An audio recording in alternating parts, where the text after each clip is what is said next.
Indonesia terus mengejar pertumbuhan ekonominya melalui investasi dan pembangunan.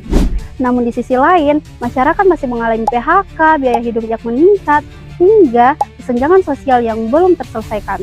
Lalu, kenapa fenomena seperti ini sering terjadi?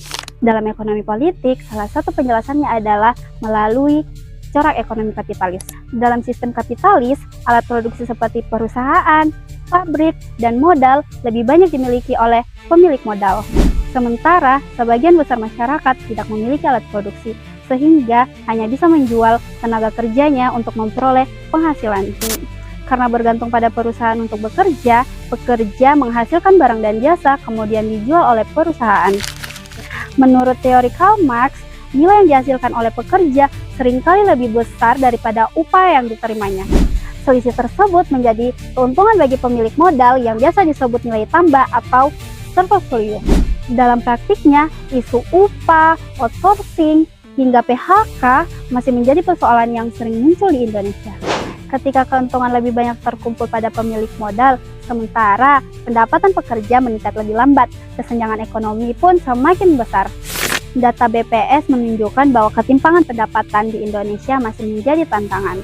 Sedangkan World Inequality Database mencatat sebagian besar kekayaan masih terkonsentrasi pada kelompok masyarakat yang berpendapatan tinggi.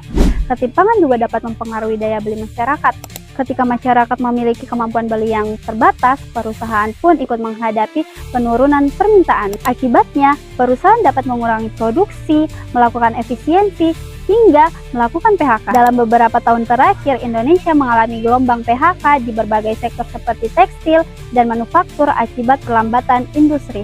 Di sisi lain, persaingan dalam sistem kapitalis membuat perusahaan terus berlomba-lomba untuk memperbesar usahanya. Namun, perusahaan besar dengan modal yang lebih kuat seringkali lebih mudah menguasai pasar dibandingkan usaha kecil. Akibatnya, tidak sedikit UMKM yang kesulitan bersaing, sementara kekuatan ekonomi semakin terkonsentrasi pada perusahaan-perusahaan yang besar. Indonesia bukan negara yang menganut kapitalis murni. Pasal 33 Undang-Undang Dasar 1945 menegaskan bahwa perekonomian disusun berdasarkan asas kekeluargaan. Namun, meningkatnya investasi swasta, ketimpangan ekonomi, gelombang PHK, serta dominasi perusahaan besar di berbagai sektor membuat banyak akademisi mulai membahas semakin kuatnya corak kapitalisme dalam praktik perekonomian Indonesia. Artinya, pertumbuhan ekonomi memang lebih penting, tetapi tantangan yang lebih besar adalah memastikan bahwa hasil pertumbuhan tersebut dapat dinikmati secara lebih adil oleh masyarakat. Kapitalisme telah mendorong investasi, inovasi,